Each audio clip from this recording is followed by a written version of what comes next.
So help me out a little bit since nobody's here. What is this class? Music, cultures, and industries. Music, Cultures, and industries. cultures, and industries.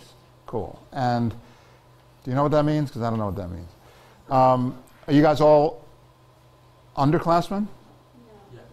Graduates? Graduate students? Undergrads. That's what I meant. So I work in a big office building. I'm not usually around all this stuff. So I think we can start, right? It's noon. You guys start on time? Okay, good. So underclassmen, everybody here is an undergraduate? Undergraduate, right. Okay, how many freshmen? How many sophomores? Juniors? Seniors? So it's a little bit of everybody. All right, cool. Are there going to be more people? Do people come in late, or are we're good? All right, so how many of you guys are interested in a career in the music business? How many of you guys are interested in doing something professionally with music? So that's not a lot of you. So why are you guys here? Just to learn? It helps me to hear the feedback. So talk back, just yell out. No professors, no rules, right? So I'll tell you a little bit about myself. My name is Pete Ganbarg. I've been in the music business for the last 25 years. I do A&R. Does everybody know what A&R is?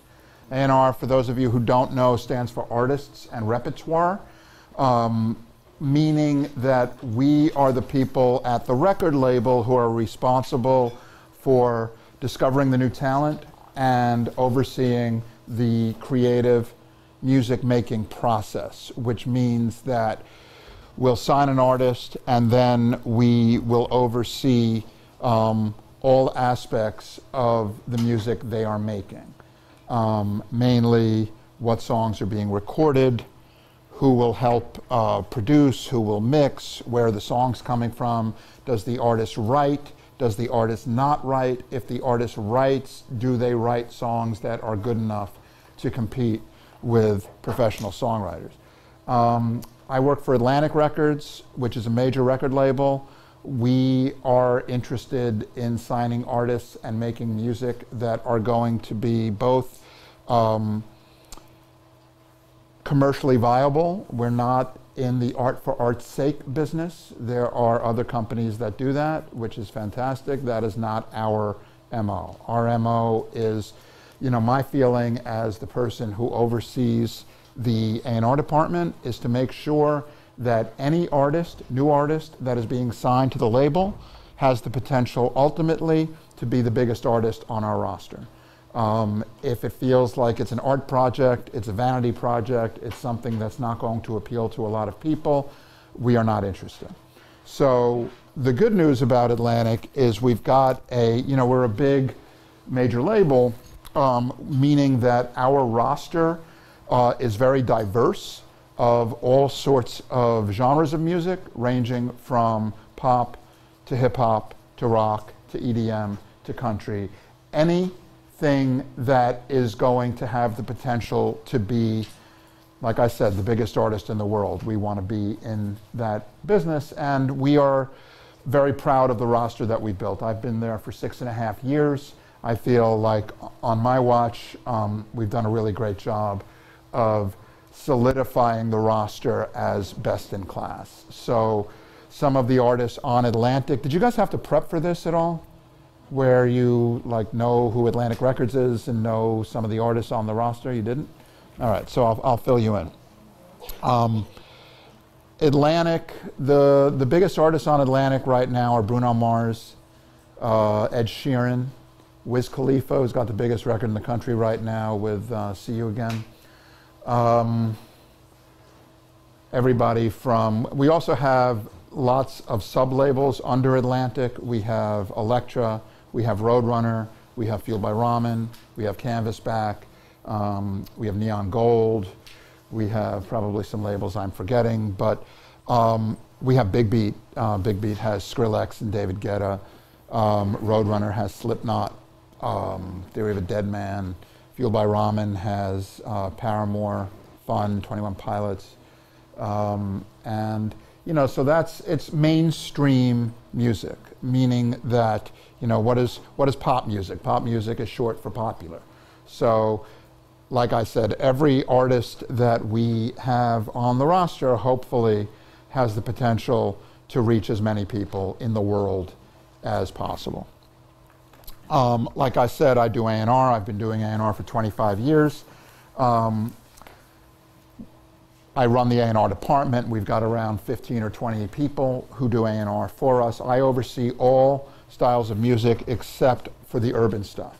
Even though I dabble in that, my focus is pop, rock, non-urban. So that's country, EDM. We have an a cappella group, whatever, whatever that is. I'll give you a little bit of background on myself. But before I do that, let's just go around the room a little bit, just random, whoever wants to speak. If you're not, excuse me, if you're not interested in pursuing a career in the music business, why are you taking this class? Who wants to answer that in the back? I'm a journalism major. Great. So the focus of this class, you guys have been taking this class since January? And have you been learning about the music business and how it relates to popular culture? Okay. Any other people who are not interested in a career in the music business? Well, I study and I like music. So you're just interested in learning? In learning more about it? I'm interested in like the music journalism aspect as well. Right. All right, cool. So when I was a kid, I started listening to the radio kind of obsessively. I was around 13 years old, and one night, and I remember when it was New Year's Eve. I was 13 years old, and on New Year's Eve, when you're 13 years old, it's a weird place to be because you're too young to go out, but you're too old to go to bed at 8 o'clock. So I had nothing to do. I turned on the radio. And used to be, and probably still is, that the radio stations play all the biggest songs of the year. And I started listening and started taking notes and writing down the songs they were playing. No reason why, it's just something that was interesting to me. And I realized after a while that this was something that was done every week, and there was a magazine called Billboard Magazine that charted the popular songs in the country, and I started following that. I started reading Billboard every week and started training myself at the age of 13 to do A&R without really knowing what A&R was. And I realized that at that time there was, if there was a song that was charting, but it wasn't being played on the radio, there was no other way to hear it. This was pre-internet. So if you wanted to hear a song that was charting on the Billboard chart, but it wasn't on the radio, what'd you do? Anybody? Buy the record. You had to buy the record. Back then there were records and there were places you could go to buy them. But in order to buy records, you needed money, which I didn't have when I was 13. So I decided to invest in a couple of turntables, mixing board, an amplifier and some speakers, and I started DJing parties. And every party I would make a couple of $100 and I would go the next day to the record store and I would buy all the records that I couldn't hear on the radio. I would take them to the party the next week and I would play them at the party, and if people got up and danced, I knew the song had a potential to be a hit. If they sat down or walked out of the room or gave me the finger, I knew that the songs were probably not going to happen, right? And this was interesting to me, and I was passionate about it. And I realized that as I made it through high school, I was interested in DJing. So when I went to college, I wanted to find a college with a good radio station. You guys have a radio station here? Anybody involved in it? Awesome.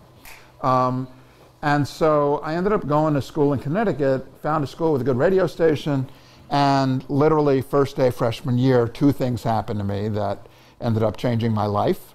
One was I knocked on the door of the radio station. Whoever was there let me in, showed me a back room to catalog some records, and 4 years later I never left. I ended up being the music director, ended up being the program director, ended up being everything. And when people say, hey, when you went to college, what'd you major in? Even though it's not the correct answer, I usually say radio station. You know, I got a degree to do other things, but I really, cut my teeth in this radio station. Back then, the radio station was block formatted, meaning that every few hours they would play a different type of music. It wasn't free form where they would play, you know, rock into bluegrass. It was, this is the hip hop time, this is the country time. And for me, it was fascinating. So I would disguise my voice and do every show. I'd be the bluegrass guy, then I'd be the hip hop guy, then I'd be the hardcore guy. And I loved it. Most people didn't realize it was the same guy. The other thing that happened to me that changed my life first day freshman year was I knocked on a door, introduced myself to a guy who was holding a guitar. And we started talking. We were both 17 years old. And it turns out that his best friend from home grew up in a family whose dad was in the music business. And fast forward 4 or 5 years later, that guy became my first boss. So if I had gone to any other school or knocked on any other door, the path would have been different. But I got lucky. So one thing that, you know, you should definitely take from today as you get through your undergrad years and you want to figure out what to do in life, never be afraid to knock on somebody's door because, you know, you don't know what will happen. It could change your life. So while I was in school, those things happened. I also started managing bands. I also started booking all the concerts that came to school. I also started writing reviews for the newspaper, like everything. Somehow I graduated with a degree in English and I got a degree to teach. So I co-majored in education. But when I graduated, I had to decide, okay, do I want to teach or do I want to try this thing in music? And I had a really good friend who I confided in on a lot of this stuff. And I said to her, what do you think I should do? You know, I've always had this passion to be to music business. But I also, you know, that's risky. I don't know if it's going to work. Or should I do the conservative safe thing and dust off the teaching certificate and go and teach high school English? And she looked at me and said, oh, not even a question, you have to teach. And I said, nah, I think I'm going to try the music business. 25 years later, or 20 years later, she's my wife. So she's like, I'm glad you didn't go into teaching because this thing has kind of worked out okay. So then when I graduated college, I got a job doing radio promotion, which is, if you think about a record company, I like to use the example of how a record company works, almost like an assembly line, where in the front of the assembly line, you have the people who have to find the raw material, you know, the raw goods before it kind of goes through and comes out on the other side as the music that you hear and you love. And so that's us. That's the A&R people. We're on the front, at the front of the line of the assembly line.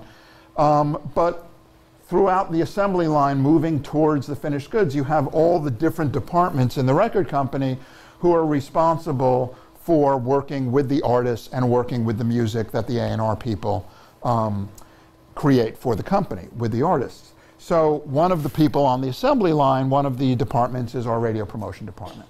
Once I finish my job, I hand off the music to them. They have to get it on the radio. So that's what I did for a year, and I absolutely hated it. So I also worked for a company that wasn't a good fit for me at the time, an independent label. And so I did that for a year, and I was thinking to myself, you know, if this is the music business, I'm not sure if this is what I want to do. And luckily enough, I got a call from my friend's friend from college who told me that his dad was starting a record company and wanted to know if I was interested in interviewing for A&R. And I thought about it, and I'm like, yeah, what an incredible opportunity. And I went and I had the interview. And how do you think one interviews for A&R? What do you think happens in that interview? Anybody? Do they ask about your music preference? Yeah, and what else do they do? Ask why you have good taste in music and why you should be trusted. Well, how do they know if you do that or not? Play a couple songs for you? Exactly. So I met with a guy named Charles Koppelman, who is a legendary music executive. And Charles was starting a new label back, this was the late 80s, called SBK Records. His partner was a guy named Marty Bandier. Marty Bandier today is the most successful music publisher in the world. He runs the biggest music publishing company called Sony ATV, which controls copyrights. Music publisher controls copyrights, signs songwriters. Record company controls masters, signs artists. You understand the difference? So anyway, I end up interviewing with Charles at his new SBK label, which was so new they hadn't even put a record out yet. And like you said, we sat in his office and he played some music. What do you think of this? What do you think of that? And there's really no right answer because nobody knows what a hit is, right? You think you may know what a hit is and it's not a hit. You think you may know that that's not a hit and it is a hit. You know, anybody ever watch The Sopranos? There's a great episode in the first season of The Sopranos where one of the older gangsters is a record company guy. And one of the young gangsters is interested in managing a band and getting them a record deal. And most people who don't have the experience or the ear are going to fall on their faces. So he comes in with the swagger of a gangster and he sits with the head of the record company, the old guy, and he says, I found this guy, it's going to change all of our lives, he's amazing, and he plays him the song, just like I was played songs that day. And the old, wise, grizzled veteran mobster record guy listens to it and says, let me tell you one thing about, you know, the most important thing about the music business. There are only two types of songs. It's either a hit or it's not a hit. That is not a hit, right? So that kind of sums up, you know, what it is that we do. So that first day, he was kind of testing me and checking out my ears, right? So he would, there's never, like I said, there's never a right way to, you know, answer that question. You just have to do what your ears tell you to do, even if that's unpopular. And the most important thing about being an A&R person is having the courage of your own conviction to say what your ears are telling you. Even if you're in a room of 100 people and you're the last person to speak, and the first 99 people have all said that's a hit, you have to have the courage to say that's not a hit if your ears tell you it's not a hit, right? Which leads to one of my favorite jokes in the whole world about A&R. How many A&R people does it take to change a light bulb? And the answer is, I don't know, what do you think? Right? Because people are so afraid to say what they think. And so I learned a long time ago that you have to say what you think, even if it's unpopular, which leads to the next thing. What if you're working with a band? What if I sign you? You're my artist, right? And you're the hottest artist in the world. And you play me your new song. And you've got handlers and managers and, you know, glam squad, everybody around you, and they're like, hey, that's amazing. And then you look at me. And I don't want you to not like me. What do I do? Right? What would you do? So I learned this lesson a long time ago, the hard way, where I wanted a band that I signed to like me, even though my ears told me, warning, warning, danger, danger, right? So I greenlit a record when I shouldn't have, and it came out bombed, the band got dropped, and their career got ruined, and I will never make that mistake again. I don't need any more friends. You know, I'm good. So I'd rather piss one of my artists off and get it right than placate them and get it wrong, right? Feel free, this is, you know, like I said, no professors, no TAs. Feel free to, unless the TA walked in late, but in which case, no offense. So yeah, but there are no rules here. If I say something that you're interested in commenting on or asking about, raise your hand, all right? We've got around a little, you guys go to 120, right? So we got around an hour. Yeah, go ahead. What is the process of you finding these artists and bands? Do they just send music somewhere and you get it, or do you actively look for them? Both. I've got, you know, it's changed over the years. So when I started, we used to have people who were calling up record stores. What's selling? You know, calling up venues. Hey, have you had any unsigned bands in there lately who are selling a lot of tickets? Now, all you need is, you know, a bunch of nerds going like this, you know, and they can say, hey, the band sold a lot of tickets last night. Hey, this thing is, you know, got #1 hype machine. This thing got 500,000 plays in 1 minute on SoundCloud. You know, so we've got a lot of nerds who help us. But it's also the old-fashioned way where somebody comes in and says, I've got this incredible artist, you have to hear it. You know, and I listen, and again, I call it like I see it. You know, a lot of people don't like me because, you know, they think I've called their baby ugly. Yeah. So when you get like one of these CDs on your desk, is there a time that you give the song, like maybe 30 seconds or a minute, or do you just listen as much as possible? Yeah, I listen. I'll know right away. You kind of like, when I listen, it's not casual listening. You know, a lot of people listen, they're vacuuming and the phone rings and there's music in the background. That's not how I listen. You know, I listen very, very intensely. So, and I do 90% of my listening in my car, because I find that if I'm listening in my office, someone's walking into the office, the phone's ringing. If I'm in my car, no one's walking into the car, hopefully, you know. Every morning, I have a system where every day I get a lot of music sent to me. My assistant gives me a CD every night when I leave the office. It's everything that was sent to me that day.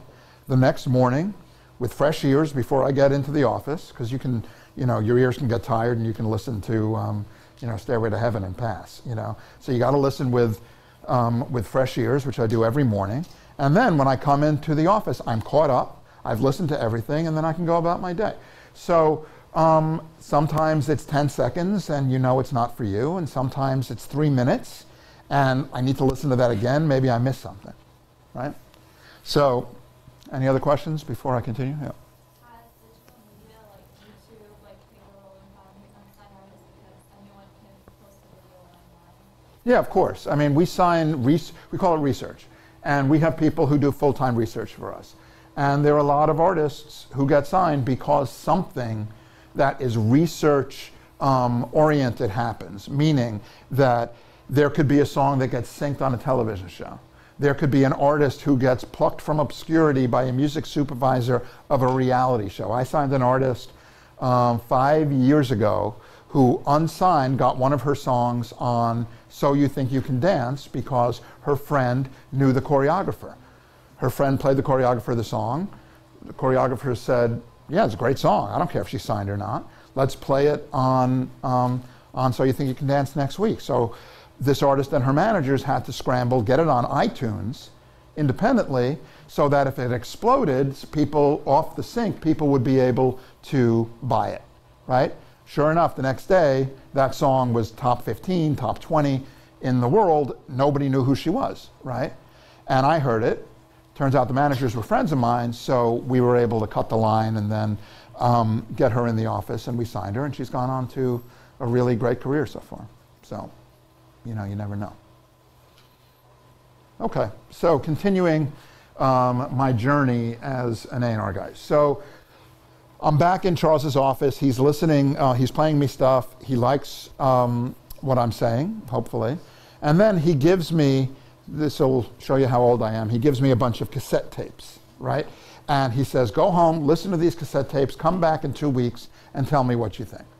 And these were a combination of bands that they were signing, bands that they were looking at, albums they were putting out. So I did nothing for the next 2 weeks except listen to these tapes, zone out, intense listening, and being able to go in 2 weeks later knowing every song on all of these tapes backwards and forwards. So if he asks me anything, I would be able to answer the questions. 2 weeks later, I go back in, ask me questions, I answer them. At the end of the meeting, he stands up, shakes my hand, and I'm the youngest A&R person for a major label back then. I'm 22 years old, and I go to work.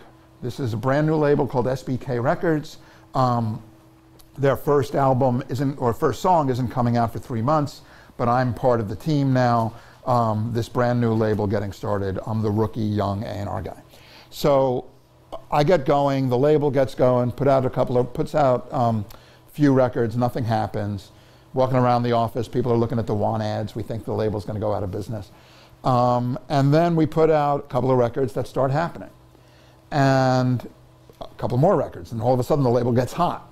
And I'm 22 years old. My eyes are really wide. I'm just learning and soaking it all in.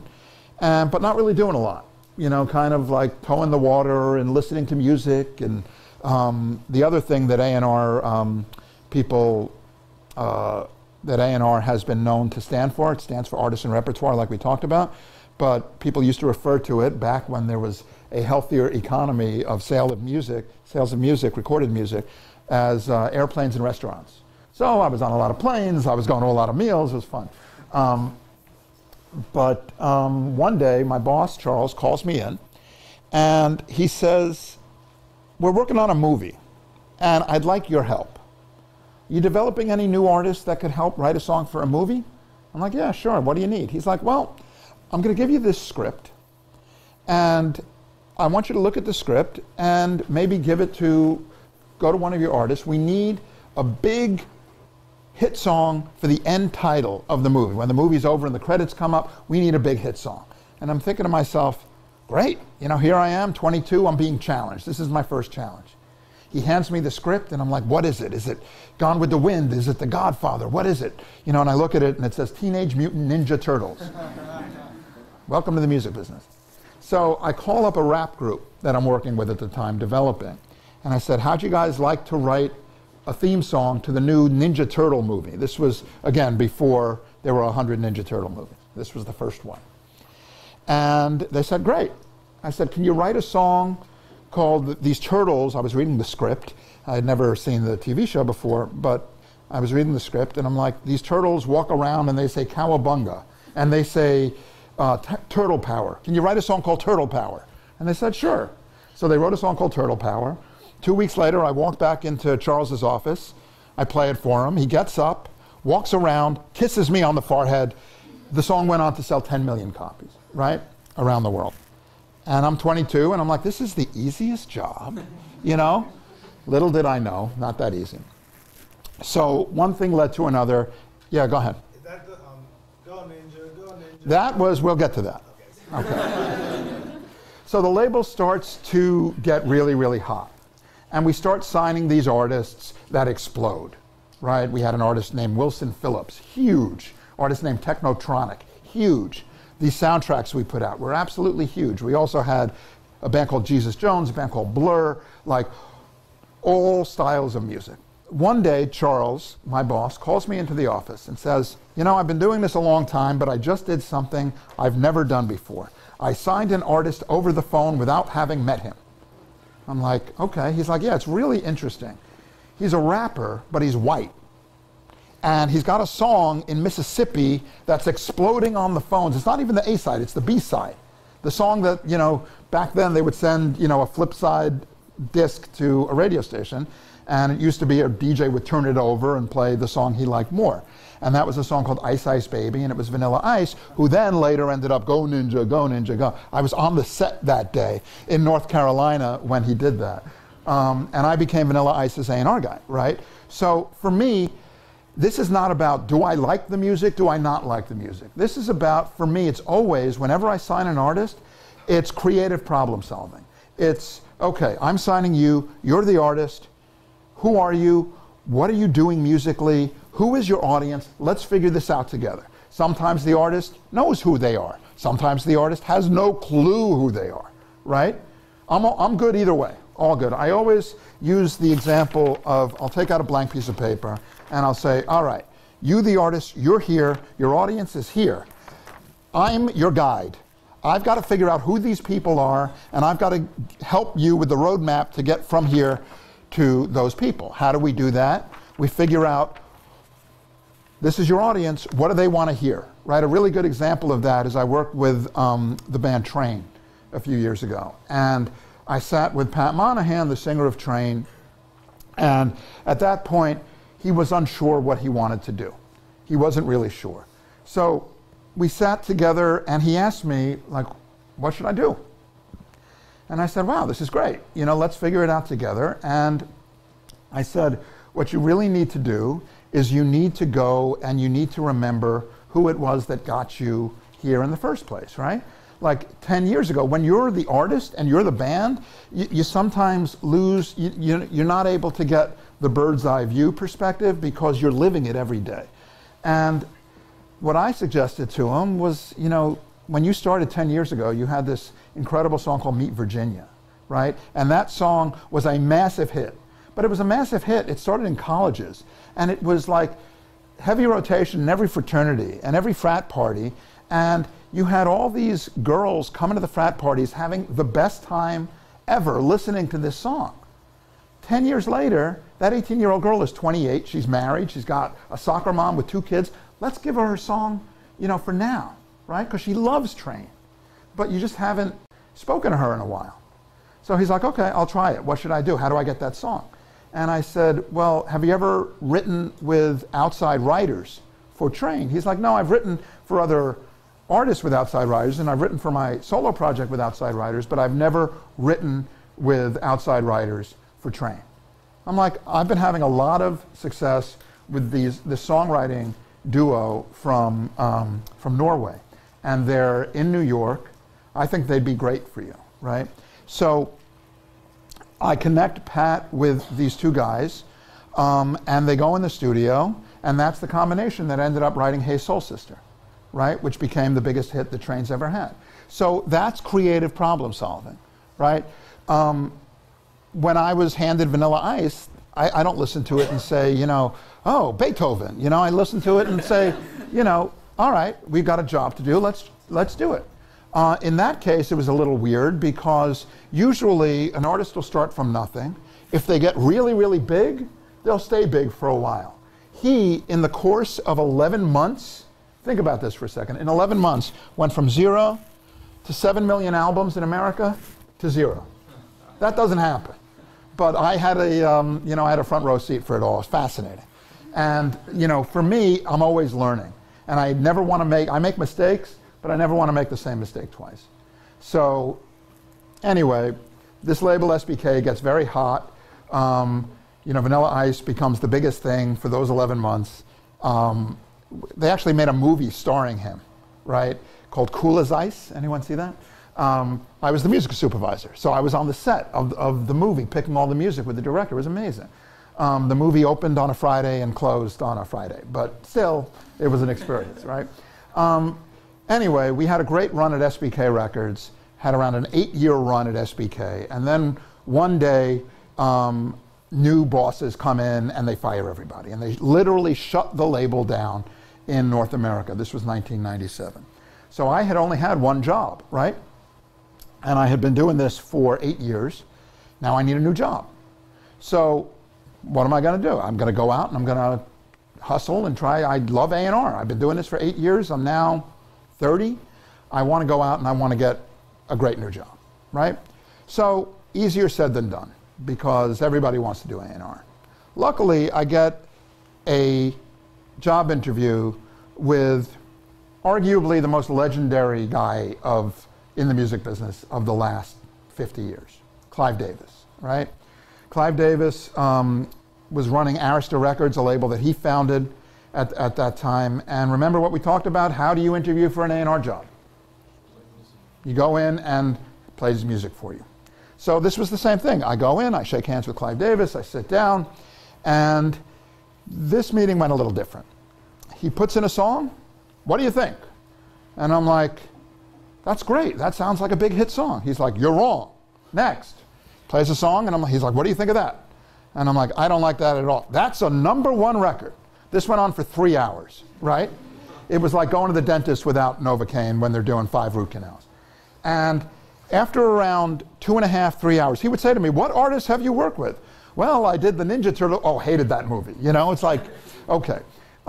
It went from bad to worse to horrible, right?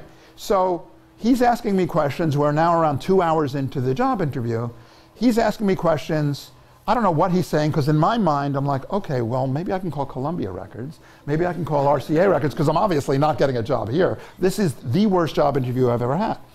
At the end of the meeting, he says to me, I'd like you to do something for me. Remember the tapes we talked about?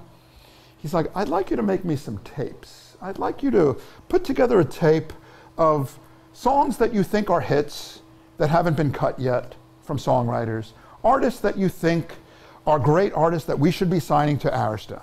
And get me those tapes. I want to learn a little more about your taste. And I'm like, yes, absolutely. And You know, in my mind, it's like, no fucking way, right? Because this was just the worst job interview ever. Around a week later, I got a call from, music business is very small. Clive Davis's son was my attorney at the time. And he calls me and he says, did you ever get my dad those tapes? I'm like, what tapes? That was the worst job interview I've ever had. I'm not doing any tapes. He's like, no, you're doing tapes, and he's leaving in an hour. You got to get him the tapes. He's going to LA. He wants the tapes. I'm like, what? So I run into a studio. I put these tapes together. I literally run over to his office. I leave him on his desk, and I go home and I wait for 6 weeks, right? Nothing. I call my lawyer and I say, you got some nerve. You made me jump through hoops 6 weeks ago. I've never even heard back from your dad, right?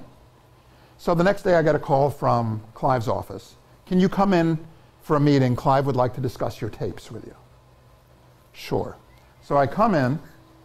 As bad as that first meeting was, this one was 100 times worse because he puts my tapes in now. He's like, let's listen to your tapes. And he puts the first song on. Oh, I hate that. You're offending me with that. You know, it was like just getting worse and worse and worse.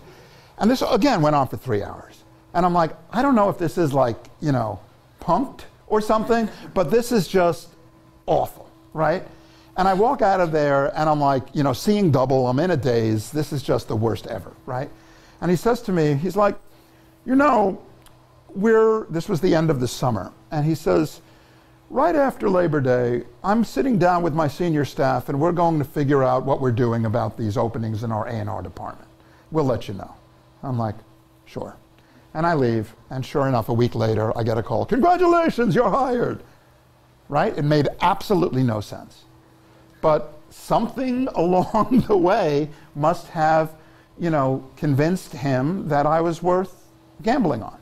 So I started working for Clive Davis when I was 30 years old, and jumped in, got to work, and then had nothing to do. Because it wasn't like Clive was saying, okay, we've signed this new artist, we would like you, Pete, to come and take her into the studio and make the record. He was, you know, it's, again, another life lesson. It's all about self-starting, right? Don't wait for anybody, do it yourself, right? So, he had signed an artist right before I got to the company in the summer of '97. Really, really famous artist, but an artist who had no commercial success in terms of songs on the radio or platinum albums or anything in a long time. And when I say long time, probably 15 to 20 years. And I looked at this, like I said before, as a challenge. Artist, audience. Great, great challenge for me, right? New guy. So I'm the new guy, I've got this challenge, I'm gonna figure it out. Again, I'm not the biggest fan of this artist in the world, it's not my, but it's a challenge. I'm a fan like everybody else is a fan. So I come up with an idea. And like all great ideas, it's stolen from somewhere else, right? There was a legendary blues musician named B.B. King. Everybody know B.B. King? And he had an album out at the time called Deuces Wild. And it was B.B. King duetting with the biggest artists of the time. This is now the late 90s. So it's B.B. King with Tracy Chapman and D'Angelo and Bonnie Raitt and this one and that one. And it was selling. It wasn't selling huge, but it was selling enough to get my attention. Because another thing, I'm a numbers guy. I'm always looking at what's selling and what's on the radio and what do people like. And I listened to the album, and it's horrible. And I'm like, you know what? Really good idea, horrible execution. Because again, when you're talking about A&R, what is the A? Artist. What is the R? Repertoire is another fancy name for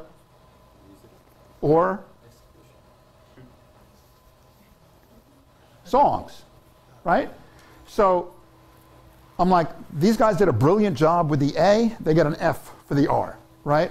Now I'm going to steal their idea, and I'm going to do it for this new signing of Clive's, and now I'm going to put all my ideas down into a note, and I'm going to hand it to Clive. Just the same way that I handed those tapes to Clive, I'm going to hand him my manifesto. Anyone see Jerry Maguire? This was my Jerry Maguire manifesto moment, right? And I literally wrote a two-page memo saying, this is what I would do with this artist. I would steal the idea from B.B. King, but I would put the bar so incredibly high for the songs, for the repertoire, that nobody gets in without a hit song. You want to duet with our guy? Bring in a hit song and you'll duet with our guy. So I start doing all this research, and it turns out that a lot of artists grew up idolizing him. So what better way for me to call this artist, who's the hottest artist in the world, and say, you want to do a duet? Write a hit song, you're in, right? So I put that all in a memo for my boss, for Clive Davis, and I put it on his desk. And I'm patting myself on the back because I think this is brilliant, right? I go back to my office, and I'm waiting for him to read the memo, to call me, and to tell me how brilliant my idea is and how brilliant I am. That was 1997. I'm still waiting for that call, right? So, like I said before, remember self-starting. A couple of days go by, and I realize that I'm not going to hear back from him.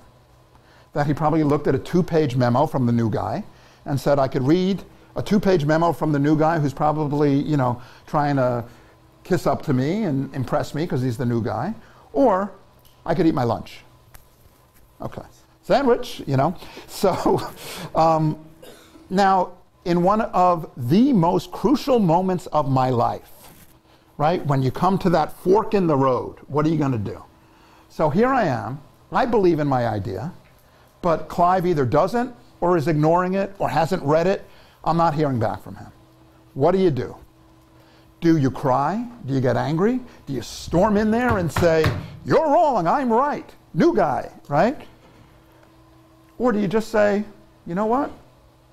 I believe in my idea, and I'm going to do it. And if Clive, my boss, wants me to stop, he'll tell me to stop. And that's what I did, and he never told me to stop. And the artist was Santana, the album was Supernatural, and we sold 28 million albums, right? So that, again, if you walk out of here remembering just a few things, it's not so much about who the artist was or about where I found the songs or the fact that, Clive, should have read my memo and didn't. It's just believing in yourself and believing in your ideas. Whether you want to be in the music business or whether you want to be, anything else. Those are life lessons, and life lessons that I learned myself. I've made mistakes like everybody has, but you learn from your mistakes. And that case, I know a lot of people who have worked, great A&R people, who have worked for Clive Davis over the years, but got angry when he didn't do what they wanted, and just didn't know what to do because they got so frustrated. I have never met anyone who didn't have the right experience, ultimately the right results, by following their goal and doing what they believed in, even if they weren't getting blessed by their bosses, right? So anyway, the music business is a very, very strange animal. So with that in mind, we're selling 28 million Supernatural albums. Grammy Awards come around. We win 9 Grammy Awards, including Song of the Year for Smooth, which is a song that I found, Record of the Year for Smooth, and Album of the Year for Supernatural. Now, when you win a Grammy, who does the Grammy go to? The Grammy goes to the artist as well as the producers of the record. And how do the Grammys decide who the producers are? They look at the credits. Clive Davis, very smart man, gives himself producer credit. So that night of the Grammys, album of the year goes to Santana, who goes up and gets the award, Santana and Clive Davis. I'm sitting in the bleachers saying, hey guys, it's okay. Anyway, so the music business being the strange animal that it is, what do you think happens to Clive Davis right after that? He gets fired, right? He gets fired. So he gets, and I say it's a weird place, the people that were running the company that Clive was working for thought that he was too old, and they wanted somebody younger to come in and run Arista Records. So they hired a guy named L.A. Reid, who you may know as he was one of the judges on, was it X Factor? And so and he had a label at that time called LaFace, which was really a successful label with artists like TLC and Outkast and Usher, Tony Braxton. So L.A. Reid becomes the new head of Arista Records. Clive Davis gets fired. And here I am saying, this is really weird, right? So I've got Clive asking me to come to his new company with him, but I'm under contract to Arista, and I eventually, like I said, I've made good decisions, I've made bad decisions. One of the worst decisions I ever made is I stayed with L.A. Reid. That honeymoon lasted 6 months, and I got tossed out on my butt. And at that point, I had not gone with Clive. I burned my bridge with Clive, so I couldn't go to his new label, J Records. I needed a job. I got a job at a label called Epic Records, which ironically is now run by L.A. Reid, but that's another story. And I go to Epic Records. It was not a fit for me. I kind of sputtered through around 2.5 years there. I worked for a woman who ended up getting fired. Then I got fired. It was horrible. The music business, very high risk. High reward, but high risk. You have very high highs and you have very low lows. So that experience ended up being a blessing in disguise, because after Epic, nobody wanted to hire me.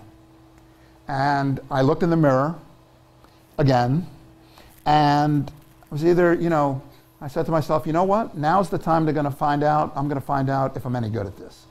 Because I'm not going to have a corporate company, a corporation giving me a check every 2 weeks. I'm going to see if I can do this myself. So I set out to go across the country looking for artists, looking for songwriters. I was going to start my own company, a production company for music, a publishing company for writers, and that's what I set out to do. And I went to places like Detroit and Cleveland and Cincinnati and Philadelphia and Pittsburgh, and I put flyers up, and I hired a publicist, and we got in all the newspapers, and all the unsigned bands and unsigned singers were welcome to come and audition. It was amazing. I got my groove back, after being in a pretty lousy situation when I worked for Epic. And then a funny thing happened on the way to the airport, flying to go see the first audition for this new company.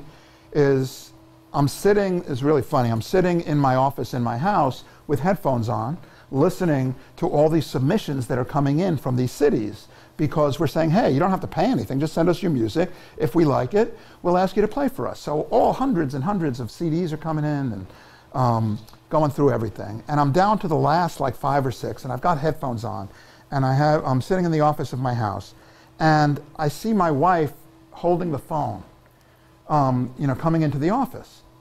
And I take the headphones off, and guess who's on the phone? Clive Davis, right? You can't make this stuff up. And Clive says, what are you doing? I said, well, I'm going to the airport in a few hours. He's like, can you come and visit me on the way to the airport? I want to talk to you about something. So I go into Clive's office, and he says, what are you doing now? I said, well, I'm just working for myself. He's like, great. Would you like to make some records for me, A&R records for me? I'm like, I'd love to. So in that moment, I became a gun-for-hire record-making A&R consultant, meaning that labels would call me, and they would say, we have this artist, we don't know what to do with her, here are the keys, lock up when you're done, figure it out, right? And I got very lucky, because my first client was the most legendary executive in the history of the 20th century music business, arguably Clive Davis.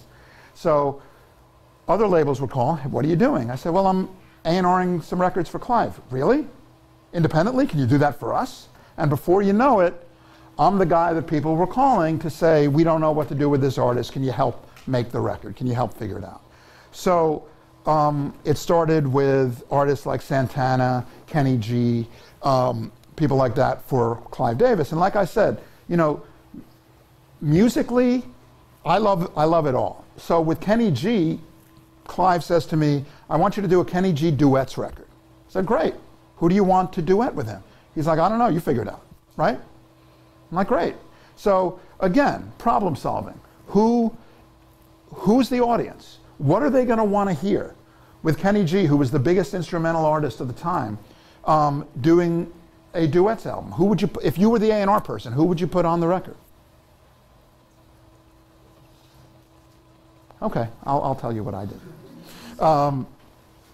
Earth, Wind and Fire, Barbra Streisand, Burt Bacharach, Gladys Knight. It was awesome, right? You know, I was like, my cell phone would ring. Hi, it's Burt Bacharach. I'm like, this is awesome, right? It would help if you knew who Burt Bacharach was, but he's awesome. Anyway, so I started doing that for a lot of labels. I get a call from the American Idols, back when the American Idol franchise was really hot. The first American Idol that I did was Chris Daughtry. We did his record in 6 weeks. We found all the songs. We hired the right producer. And we sold 5 million albums. It was amazing, you know, and a ton of hit singles.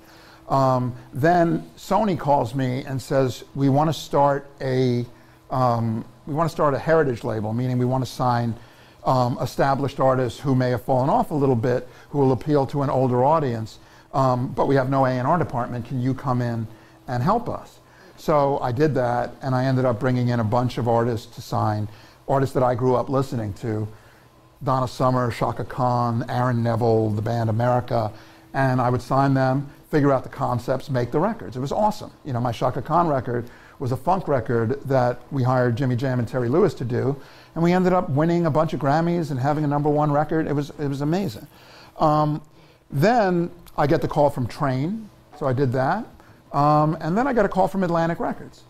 Now, Atlantic Records was not a client, but they had heard what I was doing, and they said, we have a rock band here that has been signed here for 2.5 years, and they have been co-writing with professional songwriters for 2.5 years. They're really, really great live, and every time they play, more and more people come to see them. But in 2.5 years of co-writing, guess how many viable songs they've come up with for an album? 0. But the head of the company is saying this to me, I can't drop them, they're too good. I need somebody who can find songs for them. Can you help? I said, sure, this is what I do now, this is my job. And I'm thinking to myself, Atlantic Records, new client, let me show them what I can do. So I meet this band, it's a rock band with a female singer, they're called Hailstorm, right? And I meet the singer, her name's Lizzie Hale, and this is 2007.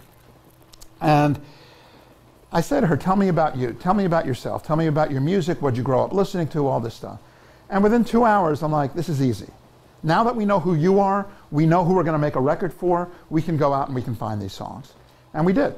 6 months later, I go into the chairman of Atlantic's office, I play him the songs, again, 2.5 years worth of 0, right? I play him 6 songs. Oh my God, look, stand up, show everybody. Okay. 2.5 years, you can't make, that was not a setup. So 2.5 years later, after they got signed, I worked with them for 6 months, we find the songs, and 2 things happened. The chairman of the label says, we're gonna go in, we're gonna make that record, you're gonna A&R it. That's 1. And 2, I want you to come work here full time. And I said no, because I said, I'm good. Then a few months later, my anchor client, Clive Davis, guess what happens to him again? He gets fired. So I'm like, oh, you know, you can't make this stuff up. The chairman of Atlantic keeps calling, and one day he calls and says, I want to up the ante a little bit. I'm changing things around in my A&R department. I want you to come and run the department. I want you to be the head of A&R for Atlantic Records. And I said to him, this was the summer of 2008. I said to him, I said, your timing might be good. And I ended up, had to walk away from all the projects that I was doing, like Train and Kelly Clarkson, and there was an American Idol that I was doing named David Cook, who had won Idol one of the seasons a few years ago. So I finished all those up, and in late 2008, I started at Atlantic Records as the head of the department. I've been there 6.5 years. I love it. I get to work with Hailstorm, who has a new album out on Tuesday. I was with them yesterday. The new album comes out Tuesday. They won a Grammy last year. So I think I've got the best job in the world because, again, you know, starting at 13 years old, when I heard these songs on the radio and they spoke to me, you know, Many years later, I'm able to go to work every day and listen to music and help run the A&R department of a legendary label like Atlantic. I think it's a dream come true. It's obviously everybody's got their own dream, but you know, I'm a happy guy. So one of the things that I can do, you know, working at a label is we hire interns every summer who are interested in the business of music. And going back, how many years now? I'm trying to think. Maybe 20 years ago, you know who my intern was? Your professor, Aaron. That's how we know each other, right? So we actually went to the same college. We both went to Wesleyan in Connecticut. So I got a call from Wesleyan, hey, there's a guy who wants to intern there, you know, so. Small world. Let's see how we're doing on time. Oh, we got time, good, okay. So basically, he had asked me to tell you guys a little bit about myself and my journey and how I got to where I am now. But he also asked me to talk about the changes in the music business. So we've already talked about a bunch of them. We've talked about how when I started, I was listening to cassettes. You know, when I started, we were calling record stores and saying, what's selling? You know, when I started, there was no internet, you know, crazy when you think about it. And now, you know, the biggest, I would say, if you ask me what is the single biggest change in the music business from when you started in 1989 doing A&R to now in 2015, what do you think the answer is? Someone who hasn't spoken yet. Have you spoken? The way people get their music now? Correct. So back then, it was all about what? It's all about this. Now what is this? It's a physical copy. Good answer, right? Yeah, it's a CD, but before CD there was a cassette. You could hold this. Before that, it was an album. You could do that to the album, right? What do you do now? You know? It's in the ether, which, you know, a lot of people, when Napster came out, a lot of people freaked out. Like, ah, right? But it's so exciting because it's a new frontier, right? What you've got to do is you've got to, as an industry now, we've got to figure out how best to monetize the listening experience for a modern music listener, right? So how many people have Spotify, right? So you can say, well, why am I going to pay for music on Spotify when I can listen to it for free either on YouTube or, you know, on any number of pirate sites or, you know, illegally? And I would say to you, okay, flashback to 1980, 85, whatever. Can I see your bottle of water for a second? If you were all sitting with me in 1985 and I said, hey guys, what's this? You said, it looks like a bottle with water in it. And I said, you know what? One day you're going to pay for this. You would say, get out, water's free, you know? When I was a kid, you watched television, you had 6 channels, it was free, right? Now everybody pays for cable. It's an evolution of how entertainment and how, you know, goods and services are, you know, they evolve over time. And the way that people experience that, you know, it used to be you wanted a drink, you would go to a water fountain. Now, you know, you pay $2 for your Aquafina or whatever it is, right? With the release of Tidal, how will that affect business for you and your clients? The way that I see the future of the music business is that the future is streaming, obviously, and the future of streaming is subscription. Meaning that for a set amount of money per month, whether it's $5, whether it's $10, Tidal HD is $19.99, right? You can have access to any piece of music ever created. For $5 a month, why wouldn't you do that? You know, you don't have to worry about getting a virus on your computer. I have an 18-year-old daughter. She's like, I wanted to watch this movie the other day, now my computer doesn't work. You don't have to worry about that with the Spotify, you know. And it's really exciting. You know, just this morning before I came in, I was at home I have this thing called Sonos. Does anybody have a Sonos? It's the coolest thing ever, right? Because Sonos is like, you take out your iPhone and you can control different zones in your house with different music services. So here I am in the kitchen, I want to play something from my iTunes music library. Here I am in the dining room, I want to listen to Sirius, the jazz channel on Sirius. Here I am in the bedroom, I want to listen to Spotify. It's unbelievable. So this morning, I have a tendency to sometimes geek out on music stuff, and I found something that was called a tip sheet from the late 70s, right? And what a tip sheet was is they would, these guys would publish these little, almost like a pamphlet, and they would mail it to radio stations, and it would talk about all the records that were being released that week going for airplay at radio stations.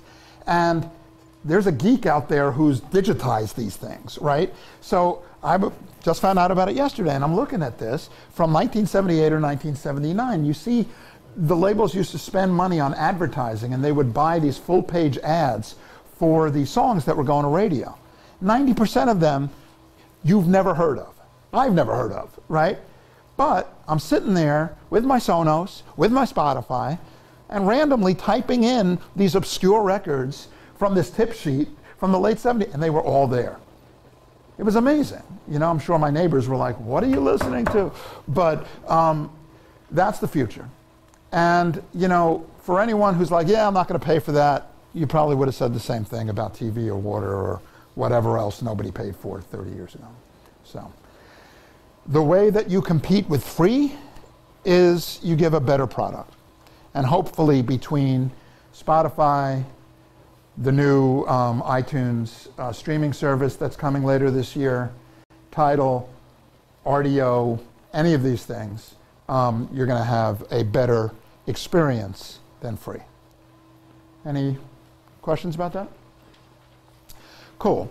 So anyway, we've got around 20 minutes left. I'm happy to answer any questions that you guys have about the music business, about Atlantic Records, about artists, about songs, about anything. Go ahead. Two questions. One is, if you have one, who's your favorite artist you work with? And two, what would be some advice you give to a recent college graduate interested in, from your experience in the States, what would you advise them to do? All right, let me answer the second part first. My advice, if you want to enter the music business, my advice would be the same advice as it would be if you're not entering the music business. Let's just go around the room quick. When the seniors in the room, when you graduate, just yell out an industry that you want to try to break into after graduation. IT, film, television, marketing, sports journalism. My advice to any of you is to be more passionate about that than anybody else, and to work harder than anybody else, and to know that if I'm not in sports journalism, I can do nothing else with my life. That's my calling. I have to do it. Is that you? Is that why you're wearing the... She's got the Hailstorm shirt, you've got the Yankees shirt. For me, I had this incredible moment when I got fired from Epic Records, which was in 2003. I was like, all right, I can't, job offers aren't lining up, so I can do whatever I want right now. I can go into sports journalism, I can do whatever I want. And I realized at that moment, I don't want to do anything else. This is my passion. And I'm going to work harder, and I'm going to be more passionate than anybody else. To this day, you can ask my wife, I work 7 days a week. I am constantly listening to music, scouring for new acts, working to get our music better, to get the songs better, and to oversee my staff so that they're better and making better music. So you just have to want it more, and you have to, if your goal is to work in the music business, it's really up to you. You have to say, you know what, I'm going to figure this out. Because if I was waiting for Clive Davis to call me back and talk to me about my Santana idea, that album would never exist. You have to just be, you have to want it. And, all right, you want to be in the music business? What part? You want, A&R sounds okay, if you want to be A&R, what do? Go to every club in the city. If you know, go to every festival. Meet as many people as you can. Press up business cards or something. You know, hand them out. Get people to know who you are. There's a music business program at Syracuse called the Bandier School. Has anyone heard of that? And it's 4 years of you study, you know, you have a gen ed too, but you study the music business and you get great internships. The first thing they do when you enroll in Bandier is they give you business cards. And it says, I'm a student in the Bandier program, and you can go and you hand those out, you know, everywhere. And business cards may be an antiquated thing now, but they still have a purpose, right? So you've got to figure it out. Yeah, you can get an internship, sure, you can call a friend of a friend, but you're all here because you're smart, right? So out hustle the next guy. You know, it's no different than, you know, you're playing one-on-one with somebody, box them out. Box out the guy who's trying to get your job, you know, whether it's in sports journalism or in the music business. What was the other question? Who's your favorite artist you work with, if you have them? They're all like my children, right? So you can't say, okay, I like that one better than the other one. I've had a lot of fun with a bunch of them. You know, Santana was special because it ended up being one of the biggest releases of all time. And when you get so invested in a project like that, you're all kind of band of brothers at the end. I love Donna Summer, you know, worked with her a bunch of times, and we became really close, and very, very sad when she died, but she was very special to me as well.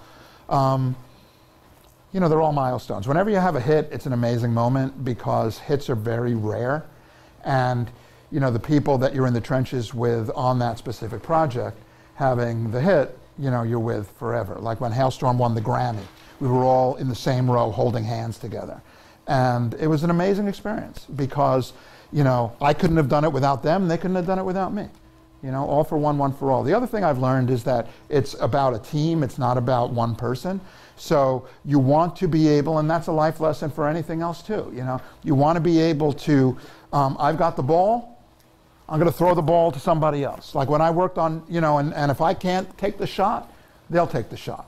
Like when I worked on Daughtry, there were 5 of us. We were like a starting 5. It was the producer of the record, Howard Benson. It was Chris, the artist. It was his manager, Sterling McElwain. And it was my co-A&R guy, Ashley Newton, who's now the president of Columbia Records. The 5 of us, we were like, you know, the winning team of the NCAA tournament because everybody played their role. I didn't try to do Howard's job. Howard didn't try to do Chris's job. We all played our role, right? And it's teamwork. So all of them, I guess. Any other questions? Yes. How do like soundtracks work when they're not all the songs are from the same company? When you do a soundtrack, it's not just the record company, it's the film company, and there's usually a music supervisor who does not work for the film company, who's hired by the producers of the film, and it's also the producers of the film. So you have a lot of people to satisfy, and you have the director. And the director's vision may be different from the label's vision or from the studio's vision or from the producer's vision. So everybody's got to come, you know, come together and be on the same page. So each of the songs would be released differently? Yeah, I mean, the director or the music supervisor may say, look, I know that this artist is not on Atlantic, but we want them, it's a key part for the movie. And we're not going to say no, but hopefully our artist could be the single. So if you look at, you know, our most recent soundtrack, which is Furious 7, you know, you'll have an artist like DJ Snake who's not signed to Atlantic, but the single is Wiz Khalifa and Charlie Puth who are signed to Atlantic. Any other questions? Yes. When you're listening for like hits and great acts and stuff like that, are there like specific qualities you look for? Or is it something like intuitive where you just kind of know? Well, one thing, I mean, there's a secret that I probably shouldn't tell you guys for longevity in the music business. Because when I started, or longevity in A&R specifically, when I started 25 years ago, and I was the rookie, the young guy in the department of the new label, I was probably one of 12 A&R people who worked for the company. Of those 12 people, you know how many people are still doing major label A&R now? You know why? What do you think the secret to longevity is in a career like A&R? Yeah, but yes. Adapting to the music culture. How so? Being open-minded to new artists and new ideas. But how do you know what ideas to be open to? The success or the audience that you research. Anybody else have a guess? Go with whatever it is that you feel, regardless of what everybody else that they say yes, and you're not afraid to say no. Yeah, no, 100%. But if the secret is, I listen to every single new song that gets sent to radio in every format, right?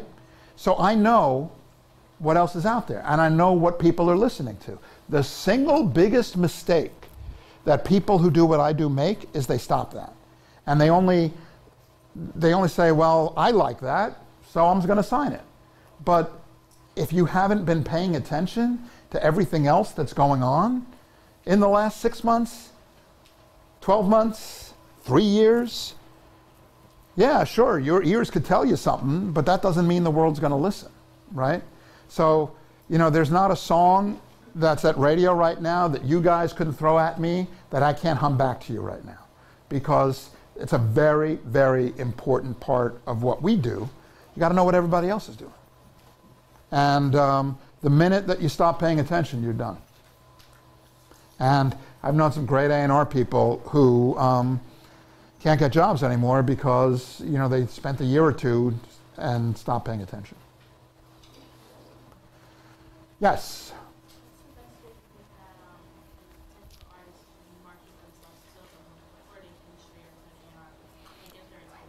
I think the advice that I've always given to any artist who is trying to get a record deal, if that's the question, is really simple. Don't try to get a record deal. Just try to make your music the best it can be.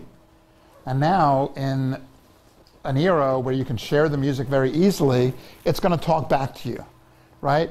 You can share it with people. If people like the music, they're going to share it with other people. Ultimately, the noise is going to make it to me. But if all you care about is getting my attention, you're doing it wrong, right? Concentrate on making your music amazing, and we will find you. You don't have to find us. Yes? You say everything's going towards streaming and digital.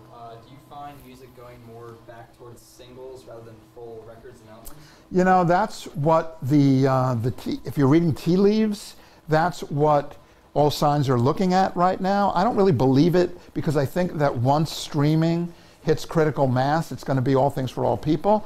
But the early adapting countries of streaming were the Nordics, specifically Sweden, and it's definitely gone to more of a hit single model, because streaming is consumption, and the more that a single song is consumed, that's how the artists, the writers, and the labels are going to make money.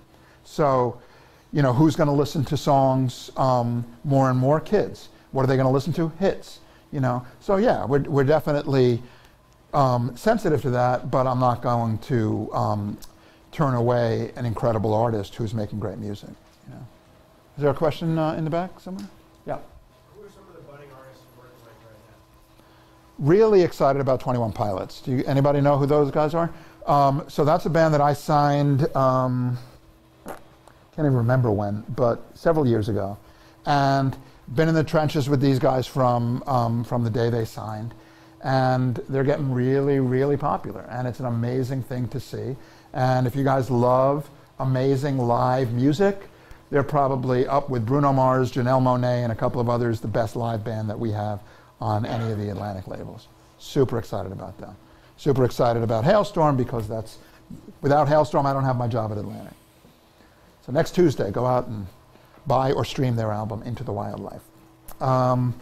Who else? Oh, I signed this girl, and I say girl because she's 14 years old, from England named Jasmine Thompson. She's amazing. Anyone know who Robin Schulz is, the German DJ? She's on his current single called Sun Goes Down. She's 14 years old.